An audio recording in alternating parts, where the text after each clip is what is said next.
महापुरुषांनी स्वातंत्र्य, समता, बंधुता आणि न्याय टिकवण्यासाठी अहोरात्र संघर्ष केला त्या संपूर्ण बहुजन महापुरुषांना प्रथमतः विनम्र अभिवादन. विचार मंचावरील सर्व साहित्यिक आणि वेगवेगळ्या पक्षाचे ज्येष्ठ नेते आणि ओशीटी एफएमचे गायक आणि माझ्या समोर बसलेल्या सर्व प्रबुद्ध नागरिकांनो, बंधू आणि भगिनी, साथियो, या देशामध्ये फुले शाहू आंबेडकर आणि छत्रपती शिवराय यांची समतावादी विचारधारा या देशामध्ये फुले शाहू आंबेडकर यांची समतावादी विचारधारा या देशाला अभिप्रेत आहे काय? हॅलो साथियो, फुले शाहू आंबेडकर छत्रपती शिवराय राष्ट्रसंत सर्वच बहुजन संतांची विचारधारा ही समतावादी विचारधारा होती. काय ही समतावादी विचारधारा या महाराष्ट्रामध्ये रुजत आहे काय? आपण आजचे साहित्य संमेलन महात्मा फुलेंचं बोलवलेलं आहे. या कार्यक्रमाचे हे जे बोलवलेले संमेलन आहे, साहित्यभूषण दशरथ यादव साहेबांचं खास करून विशेष आभार मानतो, अभिनंदन करतो, कारण ते अतिशय तळमळीनं या समतावादी विचाराचा पेरा या संपूर्ण महाराष्ट्रभर करत आहेत. परंतु साथियो, आपण बघत आहे या देशामध्ये काही पुरोगामी म्हणणारी स्वतःला लोक आहेत, काही प्रतिगामी म्हणणारी लोक आहेत, परंतु पुरोगामीचा आव्हान आणणारी पण लोक आहेत. या देशाला पुरोगामीपेक्षा फुले शाहू आंबेडकर वाद सर्वात महत्वाचा आहे. आणि मी गेली 20 वर्ष बामसेफ या सामाजिक संघटनेमधला प्रचारक राहिलेलो आहे. माझं मत आहे, पुरोगामी वाद हा सुद्धा वाद प्रतिगाम्यांसाठी हात मिळवणी करणारा वाद आहे. याच्यावरती माझं ठाम अशी भूमिका झालेल्या गेले 20 वर्ष काम करताना. अनेक पुरोगामी लोक प्रतिगाम्यांच्या दावणीला असतात, त्यांच्यासाठी जेवायला असतात, त्यांचे विचार जुळते जुळते असतात. तुम्ही बघत असाल, कालचंच इलेक्शन असेल, बीजेपीनं काँग्रेसला मदत केली आणि काँग्रेसनं बीजेपीला मदत केली. अरे कुठं गेले तुमचं पुरोगामित्व? तुमचं चुलीत घाला तुमचं पुरोगामित्व. कोणतं पुरोगामित्व तुम्ही घेऊन चाललेलं आहे नेमकं? या देशाला कीड लागलेली आहे आणि खरं तर ही कीड कुणी निर्माण केली? साथियो, खरं तर काल अगदी संविधान दिन होता. संविधान दिन 19 नोव्हेंबरला असतो आणि 26 जानेवारीला त्याची अंमलबजावणी असते. अंमलबजावणी दिन कधी आहे? 26 जानेवारी. आणि घटना दिनी कधी? 26 नोव्हेंबर.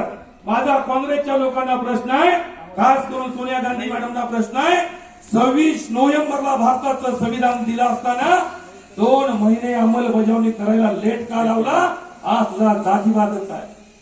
बाबासाहेबांच्या समोर असताना, बाबासाहेब जिवंत असताना 2 महिने तुम्ही लेट केलं, त्याचं कारण काय? कारण 26 जानेवारी ही काँग्रेसच्या स्वातंत्र्य दिनाची तारीख ठरलेली होती. 15 ऑगस्ट ही स्वातंत्र्य दिनाची तारीख नव्हती. बहुतांश लोकांना इथं माहिती नाहीये. 15 ऑगस्टला रात्री 12 वाजता ध्वज फडकवला गेला. तो शंकराचार्यांनी काढलेला काय होता? त्याला काय म्हणतात? मुहूर्त. रात्री काढला शंकराचार्यांनी मुहूर्त. आमच्या किती साहित्यिकांना माहिती आहे, किती लोकांना माहिती आहे? अरे रात्री या देशामध्ये 12 वाजता जर ध्वज फडकवला गेला असेल, साळी माळी कोळी नावी तेली पारधी वडार घिसाडी महार मांग हाटकर वटकर धनगर मराठा कुणबी कुणी जागा असेल का? असतंय का 12 वाजता कुणी आपलं बहुजन जागं? मग रात्री ज्यांनी झेंडा फडकवला आणि ज्यांना स्वातंत्र्य मिळालं, ते लांडग्यांना स्वातंत्र्य मिळालं, चोरांना स्वातंत्र्य मिळालं, लफंग्यांना स्वातंत्र्य मिळालं. आमचं स्वातंत्र्य कुठं आहे? कुठं आहे? आणि याच्यावरती काही जणांना ऑब्जेक्शन असेल तर त्यांनी चर्चेला बसलं पाहिजे. कारण महात्मा फुलेंच्या काळामध्ये सुद्धा गरिबी होती. महात्मा फुलेंनी गरिबीवरती कधी विश्लेषण केलं नाही. महात्मा फुलेंनी गुलामगिरीवरती पुस्तक लिहिलं. आज आमच्यामध्ये गुलामगिरी आहे. साथियो, अण्णाभाऊ साठे स्वातंत्र्याच्या दुसऱ्या दिवशी म्हणतात, हे आजादी झूठी है, देश की जनता भूकी है. आमची लोक 15 ऑगस्टला खोटा बिल्ला लावून अगदी शुभेच्छा देतात. 15 ऑगस्टला जी लोक आमची शुभेच्छा देतात, 16 तारखेला त्यांना प्रश्न विचारा, तुमच्या समस्या भेटलेत का? अरे या देशामध्ये मराठा 50 लाखाचा मोर्चा काढतोय, त्यांची समस्या मिटली? अरे जिथं मराठ्यांची समस्या मिटली नाही, बाकीच्यांची काय अवकात आहे? बाकीच्या जातीची काय अवकात आहे? ज्याची 2-2, 4-4 घर. मराठा बांधवाला मागावं लागतंय. 50 मराठा तरुण आत्महत्या करत आहे. काय त्यांनी मराठा म्हणून पाप केलाय? काय त्या मराठ्यांना आरक्षण मिळू नये याच्यासाठी काय लोक काम करत आहेत. मी गरब आमसेचा प्रचारक आहे. मी गेल्या 20 वर्षापासून लोकांमध्ये समजून सांगतोय मराठ्यांना आरक्षण मिळालं पाहिजे. तो त्यांचा फंडामेंटल राईट आहे. आरक्षण कुणाच्या बापाचं नाहीये. एससी एसटी ओबीसी ना 50% देतात आणि बाकीच्यांना 50% ठेवतात. एससी एसटी ओबीसी किती होतात? 75% लोकांना 50% आणि 25% लोकांना 50%. आणि हा कोणता न्याय आहे? कोणतं समीकरण आहे? अरे सुप्रीम कोर्ट सुद्धा आमच्यावर अन्याय करतंय. बरीच लोक असं सांगतात सुप्रीम कोर्टामध्ये न्याय मिळतो. अन्यायकारी लोक तिथं बसलेले आहेत. सुप्रीम कोर्टावरती बोलल्यानंतर 6 महिन्याची सजाय, बहुजनासाठी 6 वर्ष जेलमध्ये जायची माझी तयारी. सुप्रीम कोर्ट हे न्यायालय नाही, हे ब्राह्मणालय झालेलं आहे. कारण सुप्रीम कोर्टामधले सर्वच्या सर्व जज बहुतांशी ब्राह्मण आहेत. आपल्या बऱ्याच लोकांना माहित नाही सुप्रीम कोर्ट आणि हाय कोर्टामध्ये 703 जज आहेत. 703 जज मध्ये 582 जज ब्राह्मणाचे आहेत. तुम्हाला न्याय काय घंटा मिळणार? अरे मराठ्यांचा सिंगल जज नाही. कोणती समजा या देशामध्ये गेल्या 22 वर्षामध्ये मराठ्यांचा सिंगल जज नाहीये. कोणती समजा आहे या देशामध्ये? पारध्याचा जज नाहीये, धनगराचा जज नाहीये, आदिवासीचा जज नाहीये. कोणती समजा या देशामध्ये? जर बाबासाहेब आंबेडकरांनी आम्हाला 50% रिझर्वेशन, तुम्ही म्हणता आम्ही नाही मानत. बाबासाहेब आंबेडकरांनी आरक्षणाची मर्यादा 100% ठेवलेली आहे. पण काही भामटे असं म्हणतात 50%च्या बिलकुल आम्ही मान्य करत नाही. भारताचं संविधान खोलून बघा आणि त्याच्यामध्ये जर कुठं 50%ची अट असेल, उद्यापासून काँग्रेसवाले असो, बीजेपीवाले असो, शिवसेनावाले असो, मी तुमचा प्रचार करतो. तुमचं वाचन नाही, तुमच्या नेत्याचं बी वाचन नाही. तुमच्या नेत्याच्या डोक्यामध्ये भुसा आहे. तो भुसा आरएसएस न भरलेला भुसा आहे. आता त्या बोलले आरएसएसची विचारधारा देशाला तोडणारी विचारधारा आहे. फुले शाहू आंबेडकर शिवरायांची विचारधारा देशाला जोडणारी विचारधारा आहे. एकच मिनिटात सांगतो आणि थांबतो साथीनो. अण्णाभाऊ साठे म्हणतात जग बदल घालून घावं, गेले सांगून मज भीमराव. म्हणजे अण्णाभाऊ साठे बाबासाहेबांना गुरु मानतात. अण्णाभाऊची जात आणि बाबासाहेबांची जात एक नसताना गुरु मानतात. बाबासाहेब फुल्यांना गुरु मानतात. फुल्यांची जात आणि बाबासाहेबांची जात एक नसताना गुरु मानतात. फुले शिवरायांना गुरु मानतात. शिवरायांची जात आणि फुल्यांची जात एक नसताना गुरु मानतात. फुले तुकोबांना गुरु मानतात. तुकोबा कुणबी आहेत, त्या कुणब्यांना गुरु मानतात. तुकोबा राय नामदेवाला गुरु मानतात. नामदेव शिंपी आहेत आणि नामदेव बुद्धांना गुरु मानतात. ही आमची परंपरा असताना, ही आमचा समतावाद असताना याच्यामध्ये कुठे येतो जातीवाद? कुठे? मी जातीवादाचं एक उदाहरण सांगतो. जाती माणसात नसतात, जाती जनावरात असतात. जाती माणसात नसतात, जाती जनावरात असतात, असं माझं मत आहे. 20 वर्ष प्रचार केल्यावर साथीनो, तुम्ही म्हणणार काय कर चुकीचं बोलतो. आमच्या गावात तर बाहेर माणसं आंबा राहायची. ही ब्राह्मणांनी निर्माण केलेल्या जातीची उदाहरण देणार आहे तुम्हाला. समजा तात्या तुमच्याकडे, तुमचं गाव हेच आहे का? तात्यांचं गाव, तुमचं बी गाव हेच आहे. ओके. साहेबांना किती शेत आहे साहेब तुम्ही सांगा? 22 एकर. साहेबांच्या शेतामध्ये 5 जातीची जनावर आपण सोडूया. एक गाय सोडूया, एक म्हैस सोडूया, एक गाढव सोडूया, एक घोडा सोडूया, एक शेळी सोडूया. आणि त्या 5 जातीच्या जनावरांना सांगायचं आठवण काय सांगतो, इंगळे साहेबांच्या शेतामध्ये जावा, तिथं जे पिकलेलं आहे ते खावा आणि टॉयलेट करून या. जनावरांना सांगायचं वेगळ्या. आणि तुमच्या गावातल्या नको, पुण्यामधल्या अडाणी बामणाला दुसऱ्या दिवशी तिथं पाठवा. अडाणी बामणाला दुसऱ्या दिवशी तिथं पाठवा. आणि टॉयलेट केल्यानंतर त्या जनावर कोणत्या जातीचं गजावत त्या शेतामध्ये आलं होतं त्या ब्राह्मणाला ओळखायला सांगा. ही जे शेळ्याच्या लेंड्यावरनं कळतंय शेळी आली होती. गायीच्या शेणावरनं कळतंय गाय आली होती. म्हैसीच्या शेणावरनं कळतंय म्हैस आली होती. घोड्याच्या लीदवरनं कळतंय घोडा आला होता. जनावरच आहेत पण यांची लीद वेगळी आहे. मी याच शेतामध्ये 5 जातीची लोक पाठवतो. एक मराठ्यांना पाठवा, एक मांगाला पाठवा, एक महाराला पाठवा, एक मुसलमानाला पाठवा आणि एक बामणाला पाठवा. आणि आता मी तुम्हाला सांगतो, तुम्ही ज्यांचं मगाशी लेक्चर ऐकलं त्यांच्या सहित जगातल्या विद्वान ब्राह्मणांना दुसऱ्या दिवशी त्या शेतामध्ये जायला सांगा. आणि जी 5 जातीची लोक ज्या शेतामध्ये गेली त्या लोकांना सांगा की इंगळे साहेबांच्या शेतामध्ये मक्याची कणस आहेत, गाजरं लागलेली आहेत, ती खावा आणि टॉयलेट करून माघारी असंच यायचं नाही. दुसऱ्या दिवशी जगातल्या विद्वान ब्राह्मणाला पाठवा. अडाणी नाही, अडाणी नाही. विचार, इथं कोणत्या जातीचा माणूस आला सांग. चला माझं चॅलेंज आहे, जर इथं कोणी बसलेला सांगितलं उद्यापासून मी तुमच्या पक्षाचा प्रचार करतो. अरे कुठं आहे जातीवा, कुणी आणला जातीवा? काय महाराजचं टॉयलेट वेगळं, काय मांगाचं टॉयलेट वेगळं, काय मराठ्याचं टॉयलेट वेगळं. म्हणजे माणसात जाती नसतात, जाती जनावरात असतात. ज्या जनावराच्या जाती ब्राह्मणांनी माणसाला लागू केल्या, माणसासारखी माणसं असताना सुद्धा आमच्यावरती मंदिरात गेला म्हणून कापलं जातंय, घोड्यावरती बसला म्हणून माणसं मारलं जातंय. अरे कुणाचा देश आहे आणि पुन्हा आम्हाला सांगताय भारत माझा देश आहे, आणि त्या देशात आम्हाला कापताय. कशासाठी? मंदिरात गेला म्हणून, कशासाठी? घोड्यावर बसला म्हणून, कशासाठी? चांगलं पाणी मागितलं म्हणून, कशासाठी? चांगलं कपडे घातली म्हणून. मला मराठवाड्यातून फोन आला दादा, मला चांगली कपडे 3/4 पॅन्ट घातली म्हणून त्या मुलाचा खून केला गेला. अरे कोणती नीती आहे ही? जी फक्त साहित्य संमेलन जी भरवणार आहे ती काय दिखाव्यासाठी भरवणार, काय उतरणार नाही? ज्या छत्रपती शिवाजी महाराजांचा अपमान इथल्या लोकांनी केला, काय लोकांना पुळका सुद्धा आला. काल अगदी बाबा पुरंदरे मेल्यानंतर काय लोकांनी म्हणले बाबा पुरंदरे मोठे साहित्यिक मेले, त्याच बाबा पुरंदरे राष्ट्रमाता जिजाऊंच्या चारित्र्यावरती शिंतोडे उडवलं. त्यावेळेला मात्र तोंड कुठं होतं आपलं? बाबा पुरंदरे मेल्यानंतर जर एखादा माणूस मेला, काय लोक म्हणतात मेल्यानंतर त्याची विचारधारा संपते. अरे पुस्तक शिल्लक आहे ना त्याचं, ते घाण करताय ना. त्या पुस्तकामध्ये ते असं म्हणतोय दादोजी कोंडदेव आणि राष्ट्रमाता जिजाऊ. मी आता पुढे बोलू नये, तुम्ही वाचलं तर ते बरं होईल. माझं सरकार मॅडम तुमचं आहे, सरकार भाव तुमचा आहे. मला बघायचं आहे काँग्रेस बीजेपीची लोक वेगळे का एक आहे, मला बघायचं आहे. त्या पुस्तकावरती जर तुम्ही बंदी आणली नाही, राष्ट्रवादीची बरीच लोक इथं असतील आणि शिवसेनेची पण आहे, पण तुम्हाला सर्वांना विनंती आहे, मला बघायचं आहे तुम्ही बीजेपीचे समर्थक आहात का विरोधक आहात. आणि जर खरंच तुम्ही विरोधक आहात तर माझी तुम्हाला विनंती आहे, पुरंदरेच्या त्या पुस्तकावरती बंदी आली पाहिजे. कारण गेल्या पुढच्या 50 वर्षानंतर त्या पुस्तकामध्ये शिवरायांचा बायोलॉजिकल फादर दादोजी कोंडदेव दाखवलेला आहे. किती मराठ्यांना मान्य आहे? त्या मराठ्यांनी हात वर करा.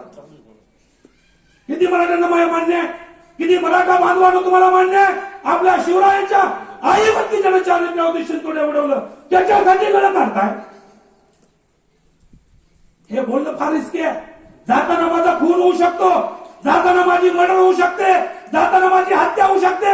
हम भी मरना चाहते लेकिन कुत्ते की मौत नहीं मरना चाहते. फुले शाहू आंबेडकर शिवराय के बच्चे हैं, लढते लढते मरेंगे. आणि ब्राह्मणवादाला भीक घालणारी लोक नाहीये, सत्तेसाठी ब्राह्मणांना हुजरेगिरी करणारी लोक नाहीये. मी एका पार्टीचा नेता आहे, बहुजन मुक्ती पार्टीचा महाराष्ट्राचा प्रदेश अध्यक्ष.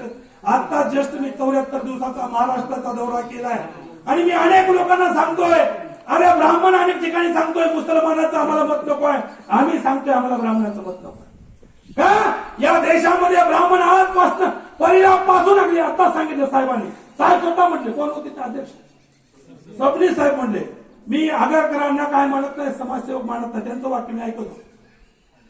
क्रांतिकारक म्हणून बोलले ना, आमची तरी लोक बळजबरीने फुटू लावतात. शिवराया संगीत सावरकरचा फुटू लावतात. होऊ शकते तुला? सावरकरांचं वाक्य छत्रपती शिवाजी महाराज काकतालीयन पद्धतीनं झालेला राजा. काकतालीयन म्हणजे कावळा बसायला आणि फांदी तुटायला. ते मानायला तयार नाही की शिवाजी राजा होता आणि तुम्ही मात्र फुटू लावताय. अरे वाचा की कधीतरी वाचणार आहे का नाही कधीतरी? अगदी का केवळ अगदी संमेलन घेतल्यानंतर काय होणार आहे? घरी गेल्यानंतर ही पुस्तक जरा वाचत जावं. ज्या महात्मा फुल्यांनी सांगितलं होतं माझ्या मड्यावरती सुद्धा बामणाची सावली नको. महात्मा फुल्यांनी सांगितलं तर त्याच्या संमेलनात जर तुम्ही ती बोलवायला लागला तर मात्र लय अवघड होईल. महात्मा फुल्यांच्या विरोधात काम केल्यासारखं होईल. महात्मा फुले म्हणतात मरताना मरायच्या अगोदर लिहून मी नाही लिहिलं, महात्मा फुल्यांनी लिहिलं ती वाचून दाखवतोय आणि बोलत असताना रिस्क काय तरी बोलून दाखवतोय. महात्मा फुले म्हणतात मी मेल्यानंतर माझ्या मड्यावरती सुद्धा ब्राह्मणाची सावली नको. आणि आम्ही आणून त्यांनाच वाजवायला होतो. काय तुम्ही सांगा शिवराय आमच्यात लोक कमी आहेत काय? शिवराय सांगणारे हे तरुण पोरं काय कमीत काय? हे तरुण नेते कमीत काय शिवराय सांगणारे? जर ब्राह्मणांना शिवराय सांगत असेल तर त्यांनी ब्राह्मण गल्ली जाऊन सांगावा. आम्ही मान्य करू तेव्हा की बाबा तुम्ही खरं शिवरायांबद्दल अगदी मान्यता करताय. मला एक नाव सांगा, शिवाजी देशपांडे नाव आहे, शिवाजी कुलकर्णी नाव आहे, शिवाजी जोशी हाय, तुम्हाला शिवाजी कांबळे दाखवतो. हाय शिवाजी कांबळे गल्ली गल्लीमध्ये शिवाजी कांबळे, शिवाजी पवार आहे, शिवाजी इंगळे आहे, शिवाजी जोशी. जे आपल्या राजाचं नाव घ्यायला तयार नाही ती आपण त्यांच्या पुढे करतो. साथियो, मी बोलताना तुमच्या मनावरती दुखावणं मला हे नाहीये, सत्य सांगण्यासाठी आलोय. महात्मा तुकाराम महाराज म्हणतात, सत्य सांगा लोका येवोत रागे येतील ते. त्या तुकोबांचा मी वार करेन, मी पंढरपूरचा आहे. तुमच्यापेक्षा जास्त तापलेला कार्यकर्ता आहे, कारण वाळवंट जास्त तापतंय, तुमच्यापेक्षा जास्त तापलोय.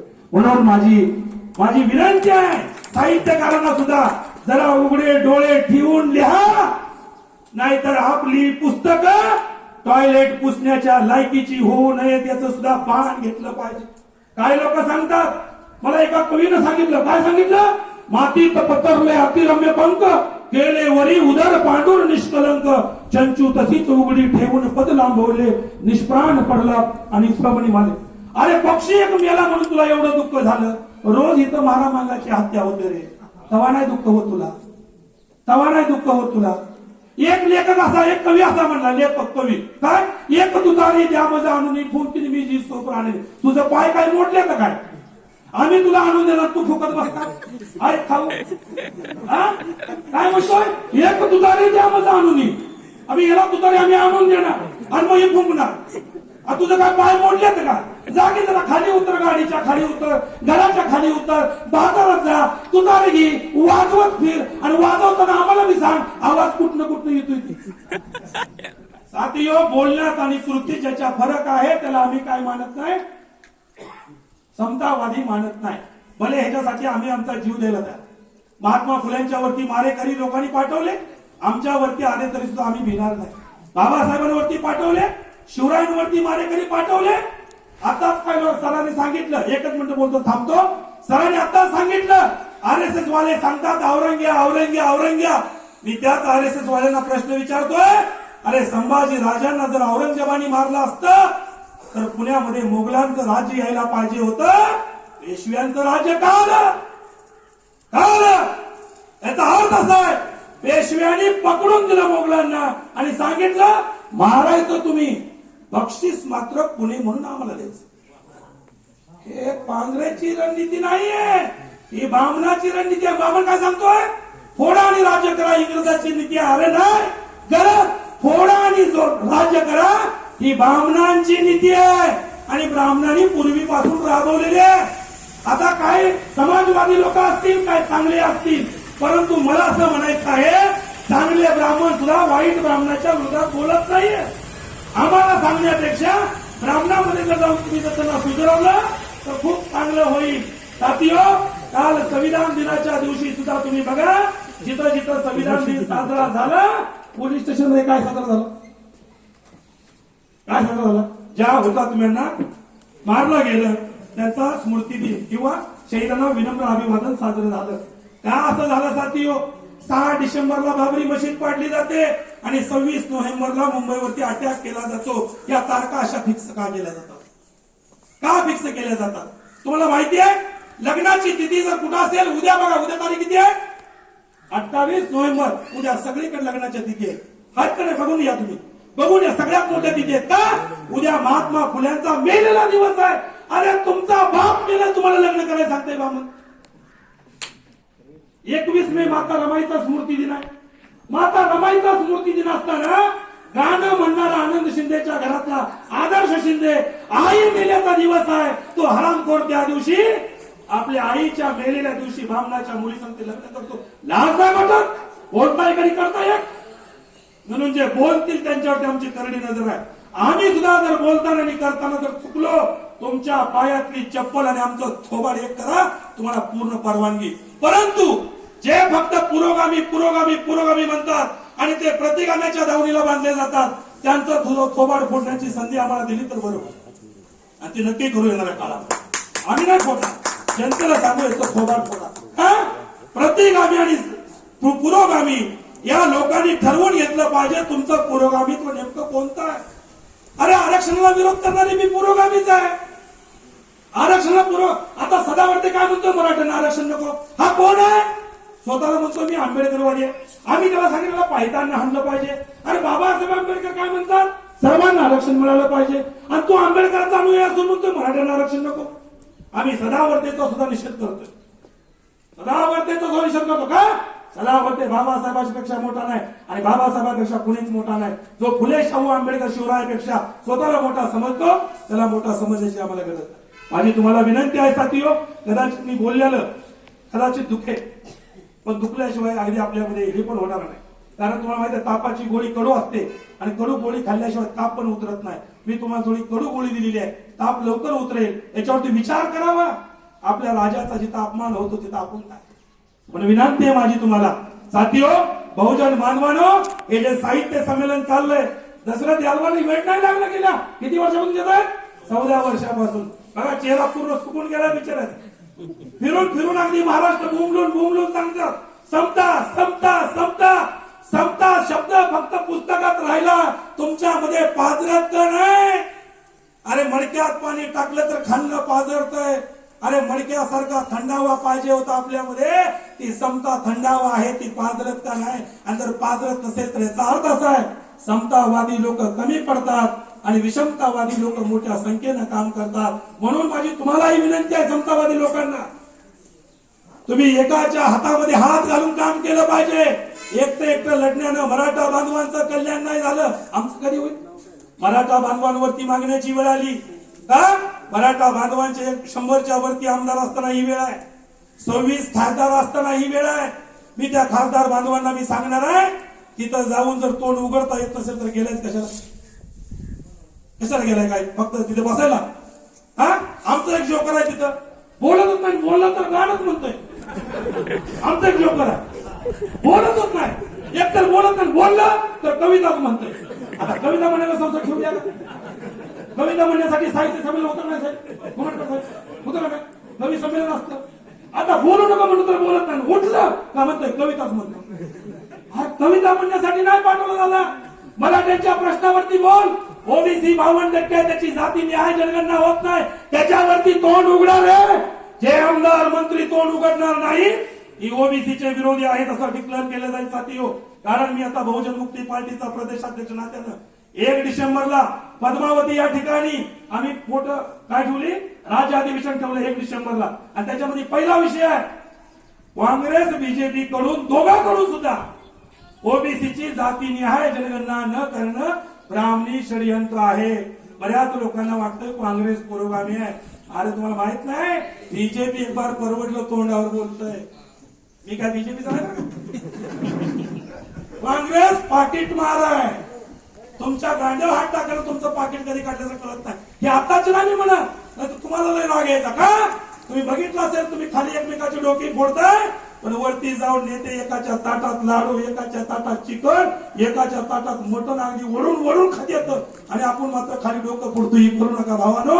वळगुन घ्या यांची षडयंत्र. ही षडयंत्र बुद्धापासून 2500 वर्षापासून चालत आलेले आहेत. म्हणून माझी विनंती आहे साथीहो, काँग्रेसच्या आमदारांनो, बीजेपीच्या आमदारांनो, सेनेच्या आमदारांनो, मनसेच्या आमदारांनो, जे कोणी असतील, मराठ्याच्या आरक्षणावरती बोला रे दादा, बोला.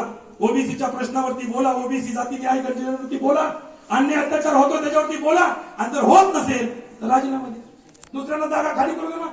दुसरे लोक बोलतील. आता ते युवा सभा आहेत, स्वागताध्यक्ष केलं त्यांना, मला खूप चांगलं वाटलं. युवा नेत्याला तुम्ही चांगली संधी दिली. माझी तुम्हाला विनंती आहे साहेब, तुम्ही राष्ट्रवादीचे, तुम्ही शिवसेनेचे आणि दोघे सरकारमध्ये, तुम्हाला माझी विनंती आहे. कोणती विनंती आहे? आधुनिक विनंती आहे. मी राजेश टोपे यांच्या घराला लवकरच घेराव घालतोय. कोणत्या मुद्द्यावर? जबरदस्त वॅक्सिनच्या विरोधावर. सर आमच्याकडे एवढे भयानक डॉक्युमेंट आलेले आहेत. सरकार राशन फ्री देत नाही, सरकार नोकरी फ्री देत नाही, सरकार जेवायला फ्री देत नाही, सरकार शिक्षण फ्री देत नाही, सरकार दवाखाना फ्री देत नाही, सरकार इंजेक्शन का फ्री द्यायला लागले? मला संशय आहे. हा संशय वाढलाय आणि हा संशय असा कसा वाढलेला नाही. अमेरिकेमधील नोबेल पारितोषिक विजेते, जे हेल्थ मध्ये पारितोषिक आहे नोबेलचं, त्यांनी असं सांगितलं, याच्यामध्ये ज्या ज्या लोकांनी 2 डोस घेतलेले आहेत त्या लोकांवरती संशय व्यक्त केलाय. एकतर त्याला जेलमध्ये टाका, नाहीतर हे तुम्ही जे करताय, तुम्हाला एवढं काय लागलंय? अरे माझा जीव आहे, कोणी वाचवी नाही तर मरीन ना. पण तरी मला घरी येऊन म्हणतो शिक्षक, काय सर तुम्ही इंजेक्शन घेतलीच पाहिजे. मी म्हणलं का घेतली पाहिजे? अरे माझा जीव आहे, मेलो तर मरू दे ना. तुला एवढी कशाला काळजी लागल्या नाही म्हणजे सरकारने काढलंय, सरकारला सांगा आमचं शिक्षण महाग केलंय, सरकारला सांगा नोकऱ्या नाही त्या पोरांना, सरकारला सांगा एमपीसी मधून अगदी घोळ चालू आहे, युपीएससी मधून घोळ चालू आहे, तो मिटवा ना, तो मिटवा ना. मराठ्यांच्या पोराच्या हाताला काम नाहीये, ओबीसीच्या पोरांच्या हाताला काम नाहीये, एसटीच्या पोरांच्या हाताला काम नाहीये, एसटीच्या पोरांच्या हाताला काम नाहीये. काय इंजेक्शन देऊन त्यांना मारण्याचा प्लॅन नाही. म्हणून साथीवर येणाऱ्या काळामध्ये 31 जानेवारी रोजी राजेश टोपेंच्या घराला सुद्धा आम्ही घेराव घालणार आहे, लवकरच घेराव घालणार आहे. माझी विनंती आहे साथीहो, आपण शिक्षणावरती आपलं लक्ष केंद्रित करा, कारण या देशामध्ये अनेक षडयंत्र चालू आहेत. ही षडयंत्र 5 मिनिटात संपणार नाहीत, सांगून संपणार नाहीत. एवढीच विनंती करतो. आपण मला ऐकून घेतलं, कुणाच्या भावना दुखवल्या असतील तर मी माफी मागतो. का तुमच्या भावना दुखवणं माझं मत नाही किंवा माझ्या मनातही नाही, परंतु जे मला वाटलं, जे सत्य आहे ते सांगतोय तुम्हाला. जे सत्य आहे ते तुम्हाला सांगितलं. एवढंच थांबतो. मला ऐकून घेतलं त्याबद्दल सर्वांचं धन्यवाद. याच्यावरती विचार करावा, मनन करावं, चिंतन करावं. एवढंच बोलतो, थांबतो. जय ज्योती, जय क्रांती, जय मल्हार, जय अहिल्या, जय जिजाऊ, जय शिवराय, जय भीम, जय भारत, जय संविधान, जय मल्हार.